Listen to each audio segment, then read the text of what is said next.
नमस्ते दोस्तों, welcome back to my YouTube channel. आज हम एक नए टॉपिक के बारे में जानने वाले हैं जो है पेंटाप्राजोल 40 mg टैबलेट के बारे में। इसके यूजेस जानेंगे, इसका proper dose, side effect and कुछ प्रिकॉशंस के बारे में जानेंगे। तो चलो आगे बढ़ते हैं।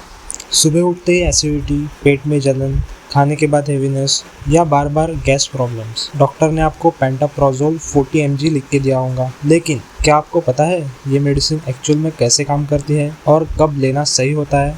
तो चलो आज इस वीडियो में हम पेंटाप्राजोल 40 mg के बारे में सब कुछ डिटेल में जानेंगे। तो चलो दोस्तों, सबसे पहले हम समझते हैं पेंटाप्राजोल के बारे में। पेंटाप्राजोल एक एसिड रिड्यूसिंग मेडिसिन है।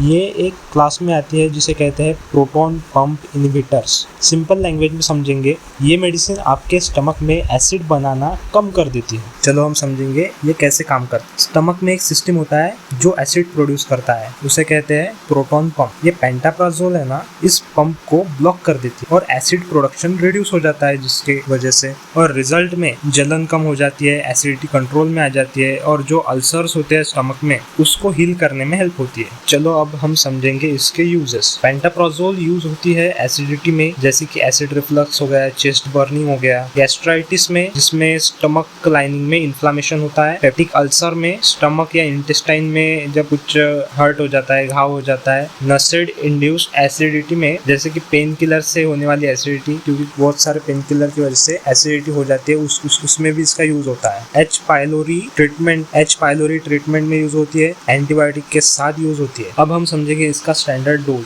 अब देखो, मोस्ट कॉमन टैबलेट जो है वो 40 mg है, इसलिए हम 40 mg का डोज देखेंगे। जो स्टैंडर्ड डोज है इसका वो है 40 mg वंस डेली, ओके। और जो इन सीवियर केसेस 40 mg ट्वाइस दे सकते हैं अगर डॉक्टर एडवाइस करे तो। अब हम समझते हैं मेडिसिन को कैसे लेना है। जैसे कि इस मेडिसिन को एम्प्टी स्टमक लो, ब्रेकफास्ट से 30 या 40 मिनट पहले लेना चाहिए। टैबलेट पूरा लेना चाहिए, मतलब ऐसे च्यू करके नहीं लेना चाहिए, डायरेक्ट सॉलो करना है। और अब समझेंगे इसका ड्यूरेशन। ये शॉर्ट टर्म के लिए यूज होती है मोस्टली। एसिडिटी 1 से लेकर 2 वीक तक, अल्सर के लिए मोस्टली 2 to 4 वीक्स, और क्रोनिक ग्रेड जो है उसमें डॉक्टर डिसाइड करेंगे। बिना एडवाइस के लॉन्ग टर्म इसका यूज नहीं करना चाहिए। अब हम समझेंगे इसके कुछ साइड इफेक्ट्स, क्योंकि हर मेडिसिन के कुछ ना कुछ तो साइड इफेक्ट्स होते हैं, माइल्ड ही क्यों ना हो। तो इसके कुछ माइल्ड साइड इफेक्ट्स होते हैं, ज्यादा सीवियर तो नहीं रहते, जैसे कि हेडेक हो गया, माइल्ड डायरिया, नॉसिया और गैसेस, बस। इसके लॉन्ग टर्म रिस्क के बारे में अगर बात करेंगे तो विटामिन B12 की डिफिशियंसी हो सकती है, कैल्शियम एब्जॉर्प्शन कम हो सकता है, बोन वीकनेस हो सकता है। लॉन्ग टर्म में ये रिस्क होते हैं। अब इसमें देखो, कॉमन मिस्टेक्स है जो पीपल करते हैं। इसको बिना नीड के डेली लेना, खाने के बाद लेना, मतलब इसे मोस्टली खाने से 30 आधा घंटा पहले लेना चाहिए, तो कुछ लोग खाने के बाद ले लेते हैं और बिना डॉक्टर की एडवाइस लिए इसे लॉन्ग टर्म तक कंटिन्यू भी कर देते हैं। इसके साथ कुछ बेस्ट कॉम्बिनेशंस भी आते हैं, जैसे कि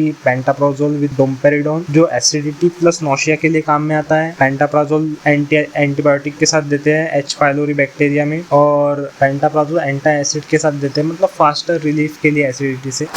तो देखो, पेंटाप्राजोल एक पावरफुल मेडिसिन है, लेकिन समझ के यूज करना जरूरी। एसिडिटी को इग्नोर मत करो, लेकिन हर दिन टैबलेट लेना एक सोल्यूशन नहीं है। और अगर आपको ये वीडियो अच्छा लगा होगा तो लाइक, शेयर और सब्सक्राइब करना बिल्कुल नहीं भूले। तो चलो मिलते हैं अगले वीडियो में।